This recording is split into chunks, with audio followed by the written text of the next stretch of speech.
Okay.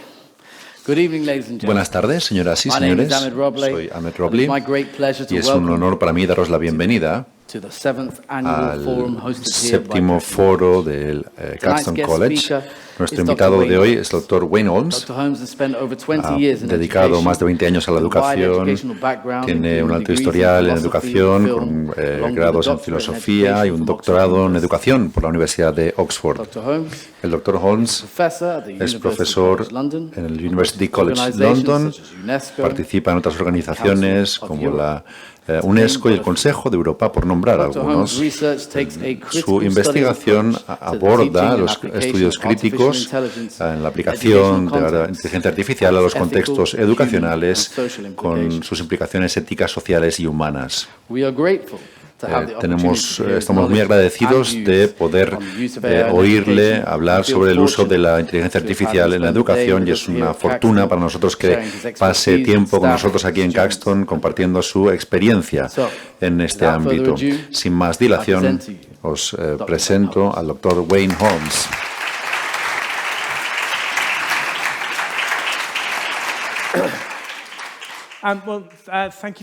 Muchas gracias. Es un placer estar aquí. Estoy muy agradecido por la invitación para estar con vosotros esta tarde. Siempre es un placer conocer gente nueva para hablar sobre estas ideas. Como dice en la pantalla, voy a adoptar un planteamiento de estudios críticos sobre la inteligencia artificial y la educación, pero antes tengo que hacer algo, que es daros las gracias por permitirme hablar en inglés. Soy el típico inglés, entonces no puedo hablar muchas otras lenguas, así que os doy las gracias por permitirme hacerlo así. Cuando se habla con las personas sobre la inteligencia artificial en la educación, las personas se emocionan mucho y hablan mucho sobre cosas fantásticas que va a hacer la inteligencia artificial en el futuro. Pero yo no vengo a hacer esto. Tal vez penséis que a veces pueda parecer un poco negativo, pero yo pienso que lo que aporto es un planteamiento crítico pero constructivo y espero que estéis de acuerdo conmigo.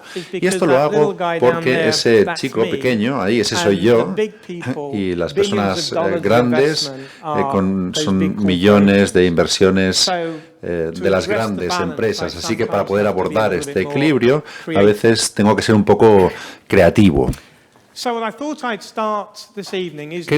Quería empezar dándoos un pequeño tour sobre la inteligencia artificial esta tarde y los modos en los que pensamos en ella desde la perspectiva crítica, pero antes quiero formular una pregunta. Voy a mostraros una pregunta, quiero que penséis en ella y nos deis una respuesta. Cuando oís las palabras inteligencia artificial, ¿qué es lo primero que viene a vuestra cabeza? Suelo dar esta charla, la di hace 2 años y la respuesta fue esta. ¿Habéis pensado en esto vosotros? ¿No? Seguro que muchos habéis pensado en esto. Es increíble lo rápido que cambian las cosas. Y, pues sobre la IA lo que ocurre es que es impresionante las cosas que puede hacer. Se utiliza para escanear el fondo del ojo, para detectar si alguien tiene diabetes. Se utiliza para los coches autónomos. Se utiliza para proteger frente al fraude con las tarjetas créditas, pero mi favorita es la de la parte izquierda inferior. No sé si podéis verla. Si esta fotografía fuera real, vamos. La IA es impresionante, no hay duda, es impresionante. Pero ya lo sabíamos, ya lo hemos visto, así que no voy a hablar de esto. Voy a tratar de romper esta pequeña burbuja, es mi intención. La IA es fascinante, pero os voy a dar otro ejemplo. Cuando veis esto, como grupo de humanos, ¿qué es lo que veis? Un panda, gracias. De hecho, la inteligencia artificial está de acuerdo con vosotros con este porcentaje de confianza. Pero ¿qué ocurre cuando tomamos esta fotografía y añadimos este ruido visual? Acabamos con esto, con esta imagen. ¿Qué veis aquí? Gracias. Pues ahora la IA tiene esta confianza, pero esta confianza lo que dice es que es un gibbon, no es un panda. Entonces cuando hay ciertos cambios, la IA cae. Este es un ejemplo más reciente. Cuando vemos estos coches autónomos que van por San Francisco y otros lugares, y hay unos activistas que han encontrado que cuando se le pone un cono naranja en esta parte del coche, el coche se detiene. Así que alrededor de San Francisco hay muchos de estos coches con conos naranjas que están parados. Esto es la inteligencia artificial. Así es como la inteligencia artificial funciona hoy en día. Identifica patrones. En este ejemplo, está mamá que le muestra al bebé que ahí está papá. Y el bebé reconoce a su papá por todas partes. El problema aquí es que encontrar los patrones, o el patrón encontrado no necesariamente tiene que ser el que queremos encontrar. Aquí hay otro ejemplo de patrones. Esto es una investigación de China, pero también ocurre en otros lugares. Ocurren cosas similares. Aquí puede verse que el grupo de arriba, la IA, ha identificado que estas personas son criminales. Pero las partes del grupo de abajo se ha identificado como no criminales por parte de la IA. Si no quieres ser detectado como criminal, lo que tienes que hacer es llevar una camisa blanca. Con la camisa blanca, la IA no te identificará como criminal. Esa es la diferencia. Aquí hay otro ejemplo. Un producto de Amazon de reconocimiento. Si sois como yo, un varón de piel clara, pero si eres un varón con piel más oscura, el reconocimiento no es tan bueno al reconocer la cara. Si eres una mujer con piel clara, pues peor, pero si eres una mujer con piel oscura, pues el porcentaje es muy malo. Esto mejorará con el tiempo, sin duda, pero plantea la siguiente cuestión. ¿Realmente queremos que se reconozca nuestra cara cuando paseamos por la calle, cuando entramos en una tienda, cuando hacemos nuestras cosas en el día a día? Pues esta es la gran pregunta que hay que abordar. ¿Quién es este? No, os habéis equivocado. Esto es lo que reconstruye la IA a partir de la fotografía de la izquierda.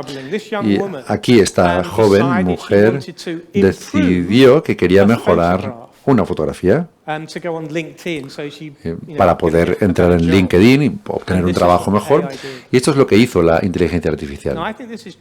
Creo que esto es un problema. Otra cosa que tenemos que reconocer es que la IA no existe de forma independiente respecto de los humanos. Los humanos establecen los objetivos, esto es lo que queremos que haga la IA. El humano elige y limpia los datos y el humano etiqueta los datos. Estas personas en esta fotografía están en Kenia y su trabajo es ver vídeos, imagen por imagen, e identificar si esto es un coche, esto es una persona, esto es un coche, pasan a la siguiente imagen, coche, persona, coche. Y sin estas personas, los coches autónomos de San Francisco no funcionarían en modo alguno. No solemos oír hablar de estas personas, llamados los ghost workers, los trabajadores fantasmas de la IA. Además, el humano diseña la red, entrena la red, selecciona las salidas y los humanos en las grandes empresas son los que tienen todo el control. Así que hay que dejar de pensar en la IA como esa cosa que existe independientemente. No es un grupo de personas que hacen cosas y son los resultados de lo que hacen los humanos. Durante la pandemia se nos dijo que la IA iba a llegar a un momento en el que nos haría cosas que no hacía antes, pero como dice aquí, en más de 2.000 estudios, ninguno identificó un posible uso clínico. Y esto es solamente un grupo de estudios, pero hay otros tantos estudios que dicen lo mismo. La oportunidad, por tanto, de que la IA pues sea tan útil, esta oportunidad no se ha materializado. Otro problema es el poder que estas herramientas pues suele obviarse. Estamos en un clima de crisis en la humanidad y al utilizar la IA, muchas personas están tratando de utilizarla para abordar esta crisis climática, pero las propias herramientas de la IA utilizan mucha potencia, tanta potencia como un pequeño país como Holanda, aunque ayer oí otro informe que decía que en un par de años la IA los servidores de los bancos utilizarán tanta potencia como todo el país de India, el país más poblado del mundo. Más potencia para las herramientas de la IA. Pero no solo esto. Microsoft, por ejemplo, tiene estos grandes servidores, plantas enormes con muchos ordenadores que hacen todos los procesos y hay que enfriarlos y se enfrían con agua. Y la cantidad de agua que Microsoft utiliza cada semana equivale a 25.000 piscinas olímpicas. Es agua que no vamos a beber y que no vamos a utilizar en nuestros campos. Y finalmente, sobre el chat GPT, que todos conocéis, emite tanto CO2, gases de efecto invernadero, como haría un coche que viajara a la Luna ida y vuelta. La IA es maravillosa, pero hay muchos problemas que tenemos que pensar. Y esta, para mí, es una de las peores. Hay una cifra pequeña de empresas, la mayoría en Estados Unidos, algunas en China, que controlan todo esto. Y nosotros, como miembros de la sociedad democrática, no tenemos control. No hemos elegido que se lanzara ChatGPT, por ejemplo. No tenemos nada que decir al respecto. Y este personaje, Geoffrey Hinton, se conoce como uno de los padres de la inteligencia artificial, es profesor, pero también ha trabajado para Google durante 20 y tantos años y se jubiló el año pasado. Y cuando se jubiló, empezó a publicar cosas como esta. La IA será mucho más inteligente que nosotros en el futuro. ¿Cómo vamos a sobrevivir a ello? Él es parte de un grupo que piensa que la IA va a controlar todo el mundo, que va a haber robots en la calle que luchen contra nosotros, pero sinceramente yo creo que esto le queda mucho. Pero hay una disrupción. Esta investigadora, por ejemplo, somalí, que hizo su doctorado en Estados Unidos y también trabajó para Google, ha trabajado en la unidad de ética y puesto que ha criticado Google o criticó Google, la tiraron de esta empresa y cerraron la unidad de ética. Lo que ella decía es que estas preocupaciones que tenemos del futuro con robots, esto es una distracción de lo que realmente está haciendo la IA hoy en día. Y aquí vemos otro ejemplo de ello. Esta es una herramienta que se utiliza en Estados Unidos hoy en día. Es una herramienta que decide cuando alguien cuando alguien ha cometido un crimen si va a ir a prisión o no. Esto era trabajo del juez, pero ahora es el trabajo de un software. Compass. Mirad estos dos. ¿Tenéis alguna idea sobre cómo ha tomado la decisión Compass de qué personas van a ir a prisión y qué personas no van a ir a prisión? Parece obvio, ¿verdad? Pero ha habido muchos estudios académicos al respecto y aún así siguen con esta línea y muchos otros softwares parecidos. Bien, si no os he deprimido bastante ahora, pues vamos a pasar a hablar de la IA y la educación. ¿Cómo la IA repercute en la educación? ¿Qué significado tiene? Lo primero que voy a destacar es que hay muchas conexiones, muchas formas en las que se interactúan y debido a ello tenemos que separarlo en pequeñas partes y yo con mi cerebro lo separo en dos cubos. La primera es enseñar y aprender con IA, la segunda es enseñar y aprender sobre la IA, y tal vez no parezcan relevantes para los profesores hoy en día estos, pero yo creo que ambas son importantes y relevantes. Voy a empezar con enseñar y aprender con IA, y se puede dividir también en la IA Ed, IA en la educación, centrada en los estudiantes, centrada en los profesores y centrada en las instituciones. Empecemos con la última. Es el tipo de IA bastante similar al tipo de IA que se utilizan en las empresas, utilizada para planificar cursos, programación, seguridad, identificar estudiantes en riesgo, etcétera, pero no se utiliza en otros espacios. Creo que esto va a ocurrir más y más en el futuro. ¿Qué pasa con la centrada en los estudiantes? Esta ha sido el centro de atención desde hace 45 años, no hace 20 meses, 45 años de la comunidad de investigación.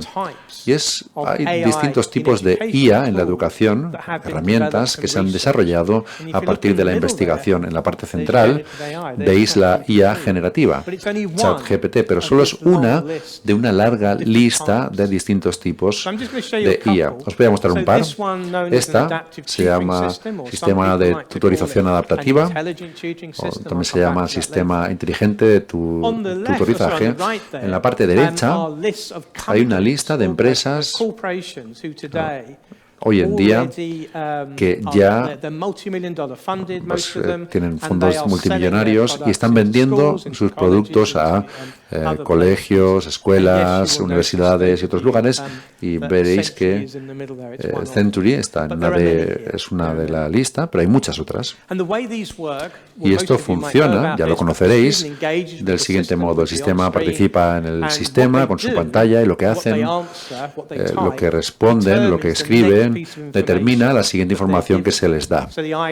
La idea es que todo estudiante sigue su propia vía a través de los materiales. Esta es la que yo prefiero. Habréis visto en la parte derecha, la lista es muy inferior. Lo que me gusta de esta viene de China, de hecho. Se llama Smart Learning Partner. La idea es que los estudiantes en clase, cuando no entienden algo, salen de clase, utilizan su app, escriben el tema y esto los conecta con tutores humanos, personas de verdad. Es como una aplicación de citas, pero entre estudiantes y profesores, y los estudiantes pueden tener clases particulares sobre el tema que quieren descubrir durante 10-15 minutos. Lo que me gusta de esto es que es el estudiante el que tiene control. Y con el sistema de tutorías adaptadas, pues es el sistema el que controla lo que ocurre. Bueno, ahora vamos al centrado en profesores. Este aún sigue siendo bastante especulativo porque hace 45 años la investigación se ha centrado en cómo desarrollar sistemas que automaticen lo que hacen los profesores. Debo decir que esto no me convence, pero hay que desarrollar herramientas que respalden a los profesores a hacer lo que quieren hacer. Hay una diferencia importante. Pero la mayor parte de estos no existen en el sentido que yo digo. Aquí hay un ejemplo. La evaluación escrita automática. Habréis oído ya la idea de que ChatGPT va a acabar haciendo esto. Bastante mal, pero ya lo ha empezado a hacer. Aquí hay una investigación de hace 25 años y hay muchas herramientas. La de la parte superior, eRater, se ha utilizado en Estados Unidos para las admisiones en las universidades desde hace 10 años. O sea que no es nada nuevo. Pero tampoco me convence. Cuando se usa para dar cierta guía, pero puede ser útil, pero cuando se utiliza para hacer juicios sobre los escritos de los estudiantes, pueden llegar a ser problemáticos. Aquí hay una mejor, en mi opinión. No he visto esta nunca en la práctica, solamente he oído hablar de ella, pero la idea me parece fantástica. Los que sois profesores sabéis que cuando estáis haciendo una evaluación, leéis los escritos de vuestros estudiantes y soléis hacer el mismo comentario con frecuencia. Y lo que hace este sistema es que recuerda los comentarios que has hecho y pues es más fácil volver a añadir este mismo comentario con un clic cuando lees otro trabajo de otro estudiante. No hace la evaluación por ti, pero te da herramientas como profesor que tal vez puedan ayudarte a hacerlo de una forma más sencilla. De nuevo, el profesor está en control del sistema, no es el sistema el que está en control de lo que ocurre. Bueno, aquí os he dado el tour de las IAs que hay ahí, y pues también voy a hablar ahora sobre la palabra inteligencia. El problema aquí es que la palabra inteligencia está en la frase inteligencia artificial. Está ahí, ¿verdad? Está en su nombre. El problema es que no hay ningún sistema de IA hoy en día que sea inteligente. Tengo algunos compañeros que no están de acuerdo, pero yo lo creo firmemente. Si nos referimos a la inteligencia en el sentido humano, no hay ningún sistema que se parezca en modo alguno. Lo interesante aquí es que estas herramientas y sus resultados pueden parecer inteligentes. Siempre que utilizo ChatGPT me impresiona, parece increíble. Pero cuando empiezas a entrar en detalles, pues ves que no es así. Es como esto. Esta es una máquina real, inventada en el siglo XVII, perdón. Y bueno, pues fue por todas las cortes de Europa. La idea era que pues los aristócratas pudieran jugar al ajedrez contra esta máquina. Y esta máquina siempre iba a ganarlos. Esto hace más de 300 años. La realidad es que parecía maravilloso, pero de hecho había una persona escondida dentro. Una persona pequeña, pero esta persona podía jugar bien al ajedrez y bueno, pues se jugaba contra esta persona. Había una desconexión entre la apariencia de inteligencia y la realidad. Otra cosa que se nos dice sobre estas herramientas es que van a ahorrar tiempo a los profesores. Yo soy profesor, me encantaría ahorrar tiempo. Nunca he experimentado nada que realmente lo haga. Y esto es una reivindicación que se lleva haciendo desde hace más de 90 años. Los psicólogos, el conductista B. Skinner desarrolló una máquina en los años 30 que llamó la máquina de enseñar, Teaching Machine, y decía que iba a ahorrar tiempo a los profesores. Y no fue así. En el siglo XIX, bueno, hoy en día hay muy pocas herramientas que lo hagan. La IA tampoco. Lo que hace es que desplaza tu tiempo. En lugar de hacer esta tarea, haces esta otra. Pero no ahorra tiempo a los profesores. Sin embargo, si ahorrara tiempo a los profesores, tal vez significaría que pues, nos tendríamos que deshacer de los profesores o de ciertos profesores. Pero esto no va a ocurrir. Nos decían que no iba a ocurrir, pero sí que ha ocurrido en Estados Unidos en noviembre, cuando estuve allí. Estaba dando una charla y de repente vi esto. Es una escuela donde los estudiantes aprenden, pero no hay profesores. Hay 0 profesores. Por la mañana utilizan un sistema de IA y por la tarde tienen pues, estas cosas que no son profesores cualificados. No digo que esto va a ocurrir de un día a otro, pero la idea de que nunca vaya a ocurrir pues se ha demostrado que no es cierta. Otra cosa que solemos oír mucho, ya lo he dicho antes, con el sistema de tutorizado adaptativo, es que reivindican una cierta personalización, pero lo que quieren decir es que se personalizan las vías, pero esta me parece un entendimiento bastante débil de la personalización, porque lo pone todo en la misma caja. Si se personalizara realmente, esto significaría que cada estudiante individual recibiría respaldo para desarrollar su individualidad, para convertirse en lo mejor que puedan ser. Pero ninguna herramienta de IA hace esto. Ni siquiera Sentry. Lo que hacen es que hacen que sea más eficiente alcanzar esos resultados fijos de aprendizaje. Tal vez esté bien, pero no hay que pretender que esté personalizado porque no es personalizado. También socava la colaboración.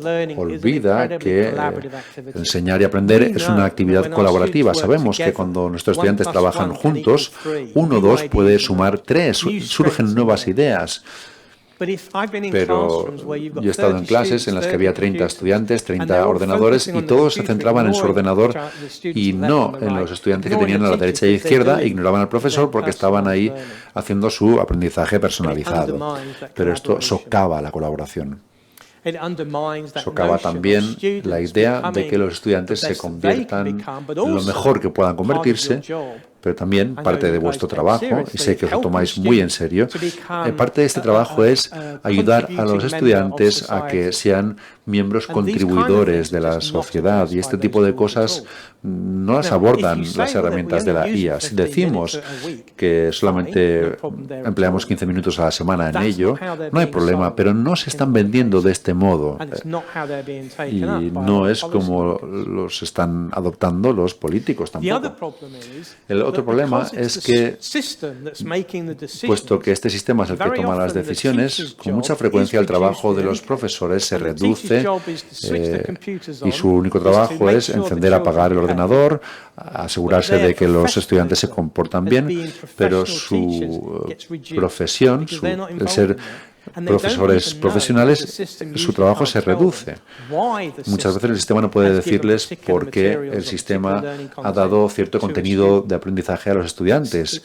El profesor no lo sabe porque no es transparente el sistema. El resultado es que los profesores pierden el poder, el control y como consecuencia pueden acabar desprofesionalizándose.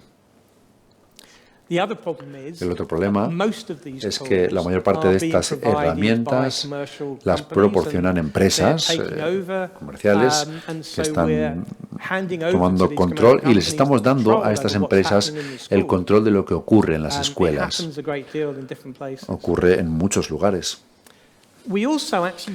Tampoco sabemos cuál es el impacto de estas herramientas en el desarrollo del conocimiento de los niños. Los que tenéis teléfonos móviles y utilizáis el navegador, pues yo lo uso también para irme por Valencia, pero sabéis que muchas veces si dependéis demasiado en esta app os perdéis y habéis perdido también la capacidad de orientaros. No digo que esto vaya a ocurrir con estas herramientas para los niños, lo que digo es que no sabemos lo que va a ocurrir con ellas porque la investigación todavía no se ha llevado a cabo al respecto. Muchas de estas herramientas también reivindican que detectan las emociones. La nueva ley de Europa al respecto dice que esto es ilegal, no va a ocurrir más, no va a ocurrir en las escuelas, pero lo que ocurría era que si los estudiantes tenían una emoción negativa, al identificarlo, podríamos ver cómo ponerlos en un estado de emoción positiva para que sean más capaces de aprender. El problema con esto es que no funciona, número 1, y número 2, creo que infringe la privacidad del niño, entra dentro de su cabeza. Los humanos somos diferentes. Lo que me preocupa aquí es la tecnología. Y aquí vemos que es mucho más extremo. Aquí en China se desarrolló fueron Estados Unidos los que desarrollaron esta tecnología, pero se aplica en China. En la clase tienen cámaras y comprueban si los estudiantes están concentrados, lo identifican. Los problemas mentales que inculcan en los estudiantes son terribles. Durante la pandemia, los exámenes, seguíamos haciendo exámenes, los estudiantes los hacían online y estas herramientas se utilizaban para asegurarse de que los estudiantes no estaban haciendo trampas. Pero estas herramientas principalmente realmente no funcionan, son fáciles de sortear si buscas en Google durante 15 minutos, pero impactan negativamente en la salud mental. Imprimen mucha más presión sobre los estudiantes, pueden discriminar entre personas con distintos tonos de piel, incluso con estudiantes con discapacidades. No creo que sean muy positivas estas herramientas. Tal vez penséis, bueno, estaba hablando sobre todo esto, sin duda, pero para mí este es el colofón. Aunque penséis que estas herramientas son buenas, tal vez lo penséis, lo que ocurre es que no tenemos pruebas para tener un juicio al respecto. Como consecuencia, estamos experimentando con nuestros niños. Así que no hay ninguna prueba independiente a escala sobre la efectividad, la seguridad o el impacto positivo en la clase de ninguna de las herramientas que os he mostrado anteriormente. Y más aún, algunas de estas empresas evitan hacer los estudios porque tienen miedo de que el estudio muestra que no son efectivas y por tanto lo están evitando. El año pasado elaboré un informe para Education International. Es un sindicato de profesores de todo el mundo y se analizaban los beneficios de estas herramientas. Analizamos esta lista de 25 herramientas que os he mostrado con mucho detalle, pero esto es lo que escribí sobre todas ellas. Hay muy pocas pruebas sobre los beneficios y, por tanto, necesitamos más estudios para entender lo que está ocurriendo. Porque una de las cosas que me preocupa sobre estas herramientas es que se centran en la idea de que el profesor tiene la información y mi trabajo como profesor es dar esta información a los estudiantes, pero si la educación tratara solo sobre esto, ¿por qué dedicaríamos tantos años a ir a la clase? ¿Por qué no simplemente insertáramos un chip en la cabeza de los bebés cuando nacen y serían como una Wikipedia andante? No necesitarían educación. Tal vez penséis que esta tecnología sea absurda, pero en Estados Unidos y en otros lugares esta tecnología existe. Está en un estado primitivo, pero existe. Se están metiendo chips en las cabezas de las personas. ¿Por qué no? No necesitaríamos la educación. Podríamos hacer que los niños trabajaran a los 6 años. No necesitarían la escuela. Pero esto es una locura. Pero es la extensión lógica de las reivindicaciones que hacen estas herramientas. Parte del problema es que los desarrolladores frecuentemente empiezan con la IA y piensan sobre las capacidades de la IA, luego buscan a ver dónde está el problema.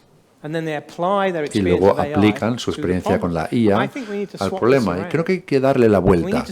Hay que empezar con los problemas y en educación. Esto se hace asegurándonos de que los educadores, los profesores, participan desde el principio en este proceso. No son personas que someten a prueba la tecnología cuando ya está hecha. Solamente de este modo avanzaremos. Aquí hay un ejemplo. Se llama tecnosolucionismo. La idea aquí de utilizar formas de tecnología para resolver problemas que no son muy buenos. Parte del problema aquí es que se centra mucho en los síntomas en lugar de en las causas. Lo mismo ocurre con la medicina. Los síntomas son útiles para hacer el diagnóstico, pero hay que atacar las causas. El síntoma es que los niños no están recibiendo la educación que merecen. Esto es un síntoma importante, pero si simplemente lo abordamos integrando la IA en las clases, no estamos abordando las causas. Y con la falta de profesores cualificados, esto es un problema global. No hay suficientes profesores cualificados en el mundo. Hay que pensar en ello, hay que pensar en las causas, no en el síntoma. Aquí hay un ejemplo. Esto viene del Reino Unido. Hace unos pocos meses decidieron que los niños dedicaban demasiado tiempo a hacer cola para pagar por sus comidas. Entonces pusieron una cámara que reconocía su cámara, los niños cogían la comida, miraban a la cámara y entonces simplemente enviaba los costes de la comida a su cuenta. Creo que esto es terrible, tener reconocimiento facial en las escuelas. Pero este era el planteamiento técnico. En lugar de pensar cómo abordar esto adecuadamente, yo cuando estaba en la escuela no pagábamos por la comida, era parte de la matrícula, entonces era fácil abordar este problema. No se paga por la comida y, por tanto, los niños no tienen que hacer cola para pagar por la comida. Bueno, esto es lo que quería comentar sobre aprender y enseñar con la IA. Pero, ¿qué pasa con aprender y enseñar sobre inteligencia artificial? Puede dividirse en la dimensión humana, la dimensión tecnológica, hablaré de esto más tarde, porque de momento en el mundo hay muchas personas que están ofreciendo cursos online que enseñan sobre inteligencia artificial. En Google se pueden encontrar muchos. Aquí hay uno de Estados Unidos y pues he dividido en los distintos elementos. También hay universidades que ofrecen cursos sobre inteligencia artificial para los ingenieros de la inteligencia artificial de mañana, y para los que sois normales como yo podéis ir a esta plataforma llamada, no me acuerdo, Elements of AI. Esta viene de Finlandia y te pues enseña sobre la inteligencia artificial. Pero todo esto realmente es muy tecnológico y no aborda la dimensión humana. Vamos a entrar en detalle en esto. Esto es una metáfora del coche que me gusta utilizar. Hay que entender cómo funciona el coche, hay que ponerle gasolina, tiene un volante, tiene pedales, hay que saberlo. Muchos dicen que sería bueno entender cómo funciona el motor, cómo esto afecta a las ruedas, etcétera. Y todos estamos de acuerdo en que para aprender a conducir un coche hay que aprender cómo estar seguros en la carretera, cómo protegernos, proteger a los ciclistas, etcétera. ¿Cómo se aplica esto? Pues igual que tenemos que saber cómo funciona el sistema, cómo hacer que funcione, cómo afecta a nuestras vidas, yo diría que todos nosotros tenemos que ser conscientes de cuando se utiliza la IA en el mundo, cómo nos afecta y qué hacen estas cosas. Por ejemplo, siempre utilizamos nuestro teléfono móvil, estamos utilizando sistemas de la inteligencia artificial en segundo plano. Cuando caminamos por la calle y vemos cámaras, también. Cuando compramos en Amazon, también se utilizan sistemas de IA. Y muchas personas ni siquiera lo saben. Pero ¿qué ocurre con saber cómo funciona el motor?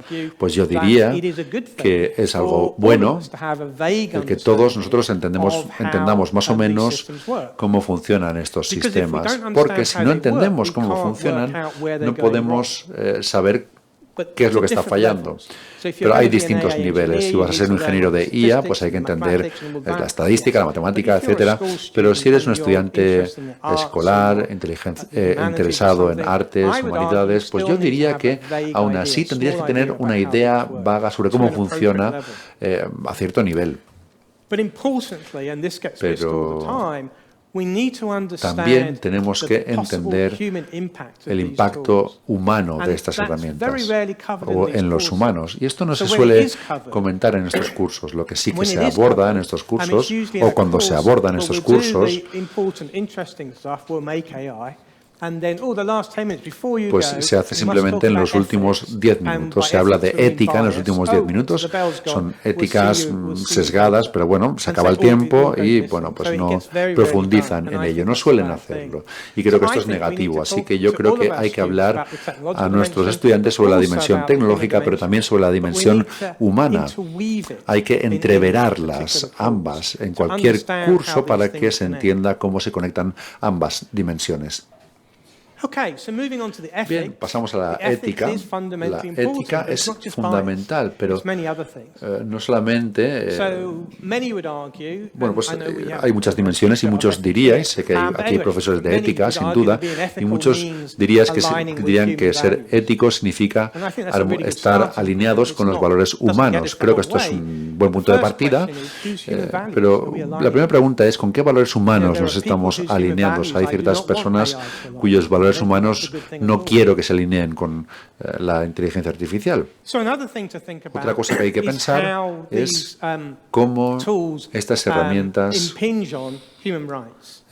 pues, afectan a los derechos humanos. Los derechos humanos son los derechos básicos y libertades que pertenecen a todos, con independencia de dónde estés, cuáles sean tus creencias, cómo eliges vivir tu vida. Hay que pensar cómo estos derechos, cómo la inteligencia artificial afecta a los derechos humanos. Y en educación hay que pensar en particular sobre cómo la inteligencia artificial afecta a los derechos de los niños, que han acordado más de 200 países en los años 90.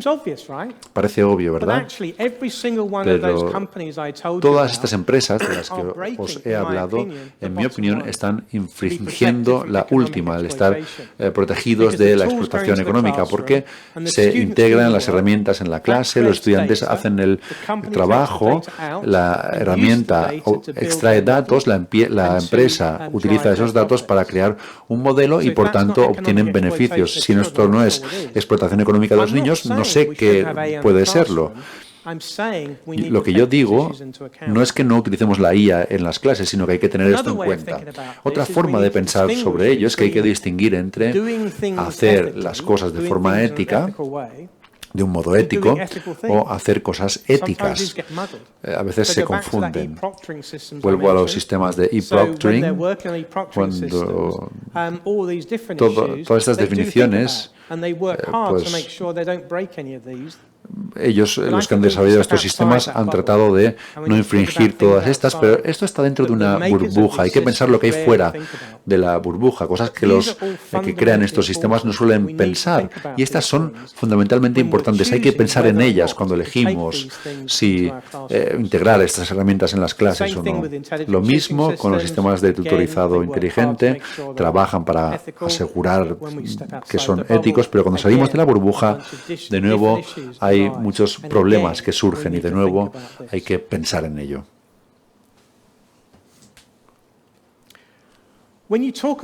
Cuando se habla sobre la ética de la IA en educación, las personas suelen centrarse en la ética de la inteligencia artificial, la ética de los datos, si hay sesgos, de dónde se obtienen, la ética de los algoritmos, cómo, si pueden ser justos o no justos los algoritmos, cómo se procesan los datos. Pero suele olvidarse la ética de la educación. Hay muchas cosas en las que pensar al respecto. Le quita el poder a los estudiantes, le quita el poder, el control a los profesores. ¿Qué tipo de pedagogía incluye? Y todo esto es importante. Hay que pensar en cómo todas estas cosas se unen, se vinculan. No podía acabar sin mencionar la inteligencia artificial generativa, porque esto es lo que ha hecho la IA tan popular en los medios y en todas partes. Sabemos que los estudiantes la utilizan, entonces hay que hablar sobre ella. Seguro que conocéis ChatGPT. También sabréis que ChatGPT es una de muchas herramientas. Y hay muchas herramientas que se construyen unas sobre otras. Tal vez utilicéis una que no sepáis que está utilizando ChatGPT de forma encubierta, pero también las herramientas que se utilizan para tomar para hacer fotografías como esta, y esta os la muestro porque muestra lo difícil que puede llegar a ser utilizar estas herramientas. La persona que ha creado esta fotografía ha tenido que escribir estructuras, códigos y códigos hasta que ha podido acabar con esta fotografía, haciendo esta fotografía. Y esto me hace pensar en las fotografías que hemos visto antes y en las cosas en las que sueñan los adolescentes. Estas herramientas realmente son un poco raras, no entienden bien lo que quieren los adolescentes. Aquí se dice, por ejemplo, aquí hay una orden que dice, dibújame una cocina con ningún oso polar, y lo que hace la herramienta es justo lo contrario que pedía la orden. Los ha puesto los osos polares en la fotografía. Y esto que veis aquí es un vídeo producido por la IA generativa y responde a órdenes. No hay ninguna cámara que se haya utilizado para este vídeo. Aquí veis la orden y, de nuevo, esto muestra el modo en el que estos sistemas pues no llegan a entender bien lo que queremos. Aquí vemos un gato con 5 patas, porque lo que hace la herramienta es pensar, predecir píxeles. No entiende que los gatos tienen 4 patas, ni siquiera sabe que es un gato, solamente predice píxeles. Muchas de las fotografías que se hacían al principio eran bastante sexistas, racistas, y Google, que ha lanzado Gemini, porque decidió que querían abordar este problema. Y aquí vemos la orden, un soldado romano del año 43, y pues ha ido al extremo contrario, no tiene ningún sentido. Si buscamos en Internet, hay miles de posibles usos de la IA generativa. Yo he trabajado para la UNESCO y he elaborado un informe con muchos posibles usos. El problema es que no sabemos lo efectivos que son y si son útiles. Aquí hay un ejemplo que se ha utilizado mucho en las universidades. En lugar de leer un documento, ahora pues tenemos esta herramienta que lo lee por nosotros y nos da un resumen de un párrafo. Esto es terrible porque no hay modo en el que nos vaya a dar el resumen perfecto o un resumen. Cuando yo resumo, es un trabajo duro, pero por lo menos yo sé que esto es lo que yo quiero saber. Estos sistemas se dejan mucho por el camino. Aquí hay otro. En las universidades hacemos revisiones de bibliografía durante muchas veces y que un ordenador pueda hacerlo sin nuestra ayuda, pues me parece terrible. El motivo por el que esto es un problema, yo lo he mencionado al principio, es que esto desconecta las cosas que parecen inteligentes y las cosas que lo son. Con ChatGPT, este resultado puede parecer humano, pero no es humano. Parece preciso, pero no lo es. Parece definitivo, pero no lo es. Parece inteligente, pero no lo es. Y parece que entiende las cosas, pero no las entiende. Y esto es muy importante. Ese es el tipo de cosas que debemos hablar con nuestros estudiantes. Vi esto en el avión cuando venía hacia aquí ayer y me ha parecido divertido. Aquí hay un ejemplo. ¿Cuál es el primer elefante que nada por el canal de Inglaterra? Y bueno, esta es la respuesta que nos da, ¿no? Esto no es verdad porque nunca un elefante ha cruzado el canal. Bueno, con una calculadora podemos saber que el resultado no es cierto, pero con los sistemas de ChatGPT a veces no hay nada cierto o no cierto. Simplemente el sistema predice cuál va a ser la siguiente palabra, y esto, por tanto, nos produce un párrafo como este que tal vez sea o no sea, o se corresponda o no se corresponda con la realidad. Pero no lo sabemos. Eso es lo que hace que estas herramientas sean realmente complejas al trabajar con ellas. He utilizado esta imagen para mostrar la complejidad del mundo. Esta es una complejidad muy pequeña del mundo, pero esto es lo que hace ChatGPT cuando le pides que dé una orden. Simplemente hace estos colores. Lo que hace es que está reproduciendo opiniones estandarizadas. Si le preguntas algo sobre lo que ha habido mucho consenso, va a dar una respuesta útil, pero si le preguntas cualquier cosa que no sea muy común, como lo del elefante que cruzaba el canal de Inglaterra, pues no hace nada porque no lo sabe. Esto significa que las opiniones estandarizadas cada vez van a ser más reforzadas por la herramienta, pero las voces marginadas, cada vez lo van a ser más. Además, cuando lanzaron la herramienta, lo hicieron sin debatir sobre ella. Lo que hicieron fue no la sometieron a pruebas. Nosotros somos los conejillos de India, somos los que están haciendo las pruebas. Ellos ganan dinero y nosotros hacemos su trabajo. Os he mencionado antes los trabajadores de Kenia. Cuando trabajaban sobre ChatGPT, experimentaron materiales realmente terribles y muchos de estos trabajadores acabaron con problemas mentales, se rompieron relaciones, ocurrieron muchas cosas terribles y no recibieron ayuda. Así que cuando pensemos en utilizar ChatGPT tenemos que pensar en estos ghost workers, en estos trabajadores fantasmas para pensar si realmente queremos respaldar este tipo de herramientas. Algo que oigo también muy frecuentemente es que estas herramientas van a mejorar con el tiempo. Yo siempre digo que no creo que sea así. Esto se publicó hace una semana y aquí se dice que hay un nuevo conjunto de modelos que van a lanzarse dentro de poco y que van a mejorar mucho. Tal vez todo lo que yo he dicho sobre la inteligencia artificial pues no sea correcto en un par de semanas, pero bueno, yo creo que no va a ser así. Muy bien, gracias por dedicarme vuestro tiempo.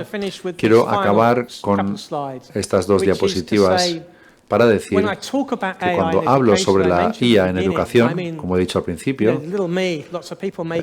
yo pequeño y muchas cosas que están haciendo todas estas cosas grandes, la realidad es que las personas que desarrollan estas herramientas han logrado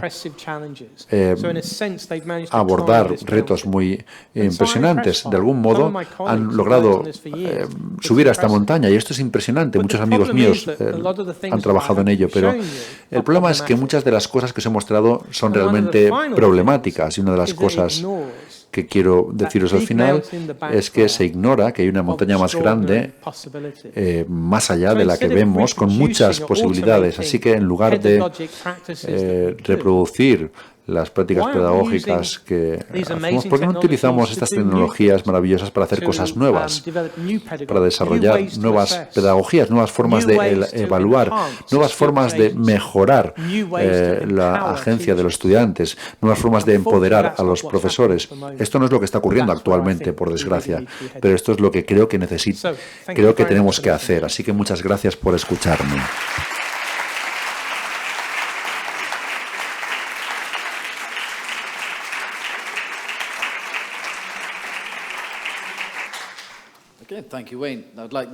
Pues muchas gracias.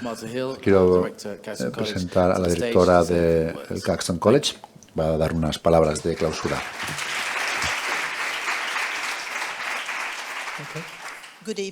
Buenas noches. Me gustaría cerrar esta conferencia expresando mi gratitud a Wayne por su contribución tan fantástica a nuestra comunidad educativa y al público de Valencia. Sus perspectivas y su visión del futuro, sin duda, nos han hecho pensar hoy.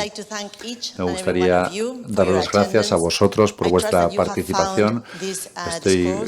Espero que este curso os haya parecido tan provocador como interesante. Es importante que como sociedad nos enfrentemos a los retos de la innovación con deliberación ética y con una participación constructiva. En Caxton siempre saludamos la tecnología como un catalizador para el cambio positivo. Siempre tenemos en mente su posible impacto en el bienestar de las personas. Vuestra participación ha sido muy valiosa, así que quiero expresar mi aprecio por vuestra participación. A todos los asistentes. Esperamos que les haya resultado muy interesante. Buenas noches.